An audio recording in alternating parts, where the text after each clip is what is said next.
الرحیم۔ السلام علیکم۔ پچھلے پارٹ 43 میں ہم نے 2 خوابیں سنے تھے۔ آج بھی ہم 2 خوابیں سنیں گے عمران خان سے متعلق۔ محمد قاسم کہتے ہیں کہ اس خواب میں میں نے دیکھا کہ عمران خان امریکی لوگوں کے ساتھ گفتگو کر رہے ہوتے ہیں۔ بات چیت کے دوران سخت الفاظ کا تبادلہ ہوتا ہے اور عمران خان غصے میں آ جاتے ہیں اور غصے میں بات کرنا شروع کر دیتے ہیں۔ امریکیوں کی طرف سے بھی اسی طرح کا ری ایکشن آتا ہے۔ پھر گفتگو مزید گرم ہو جاتی ہے اور دونوں طرف سے دھمکیوں کا تبادلہ بھی ہوتا ہے۔ عمران خان امریکیوں سے کہتا ہے کہ ہم غلام نہیں ہیں۔ پھر وہ غصے میں اٹھ کر چلنا شروع کر دیتے ہیں، جیسے کہ میں نے اپنے دوسرے خوابوں میں بھی دیکھا ہے۔ مایوسی کے عالم میں وہ کہتے ہیں، کیا کوئی ہے جو ان مسائل کو حل کرنے میں مدد کر سکے؟ میں یہ سب اپنے اوون کے پاس کھڑے ہو کر دیکھ رہا ہوتا ہوں اور کچھ بنانے کی تیاری کر رہا ہوتا ہوں۔ میں کہتا ہوں یہ وہی صورتحال ہے۔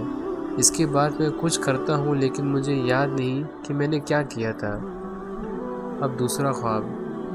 یہ خواب میں محمد قاسم نے دیکھا کہ عمران خان بہت سے مشکلات اور پریشانیوں سے گھرے ہوئے تھے۔ ان مشکلات اور پریشانیوں کی وجہ شرک ہے۔ آئیے خواب کو سنتے ہیں۔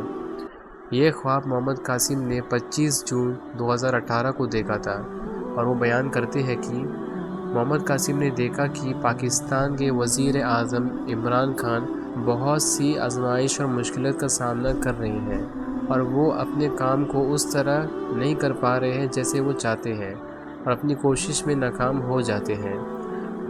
اپنی ناکامی کی وجہ سے وہ بہت پریشان ہو جاتے ہیں۔ میں یہ ساری صورتحال ایک کمرے میں بیٹھ کر دیکھ رہا ہوتا ہوں۔ پھر عمران خان بھی اس کمرے کی طرف آتے ہیں جب میں پہلے سے موجود ہوتا ہوں۔ جب وہ کمرے میں داخل ہوتے ہیں تو غصے میں کچھ کہہ رہے ہوتے ہیں جو مجھے یاد نہیں۔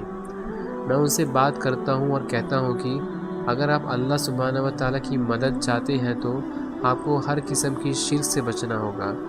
جس طرح آپ نے مزار پر سجدہ کیا، یہ شرک کی ایک بڑی قسم ہے اور آپ کو اس عمل پر توبہ اور استغفار کرنا چاہیے۔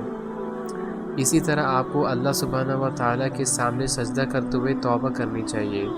آپ کو یہ پکا اور سچا وعدہ کرنا ہوگا کہ آپ اللہ سبحانہ و تعالیٰ کے سوا کسی کے سامنے نہیں جھکیں گے۔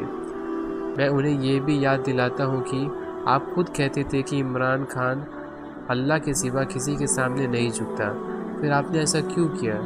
پھر عمران خان اپنی غلطی کو سمجھ لیتے ہیں اور کہتے ہیں کہ ہاں میں نے یہ کہا کرتا تھا۔ پھر وہ کہتے ہیں کہ میں صرف اللہ سبحانہ و تعالیٰ کے سامنے جھکتا تھا، لیکن بدقسمتی سے میں ایسے لوگوں میں گھر گیا کہ میں غلط راستے پر چلا گیا۔ پھر میں ان سے کہتا ہوں کہ جو مر چکا ہے وہ مر چکا ہے اور اس کا اس دنیا سے تعلق ختم ہو چکا ہے، ہم اسے مدد کے لیے نہیں بلا سکتے۔ عمران خان میری بات کو بہت غور سے سن رہے ہوتے ہیں۔ میں ان سے کہتا ہوں کہ اگر کوئی شخص قبر پر جا کر مردوں سے مدد مانگتا ہے تو یہ بھی شرک کی ایک قسم ہے۔ اگر کوئی کسی کو سلام یا عزت کے طور پر جھک کر ملتا ہے جیسے جاپان کے لوگ کرتے ہیں تو یہ بھی شرک کی ایک قسم ہے۔ اسی طرح شرک کی اور بھی بہت سے اقسام ہیں۔ اگر آپ اللہ کی مدد چاہتے ہیں اور کامیابی حاصل کرنا چاہتے ہیں تو آپ کو ہر قسم کی شرک سے اپنے آپ کو بچانا ہوگا، ورنہ آپ کبھی کامیاب نہیں ہوں گے۔ عمران خان میری بات کو بہت توجہ کے ساتھ سن رہے ہوتے ہیں، جیسے کوئی کسی بڑی امید کو دیکھ رہا ہو، اور عمران خان یہ امید شرک اور اس کی اقساموں سے بچنے میں دیکھتے ہیں، کیونکہ اس سے پہلے کسی نے انہیں اس طرح شرک اور اس کی اقساموں کے بارے میں نہ سمجھایا تھا اور نہ ہی انہیں اسے آگاہ کیا تھا۔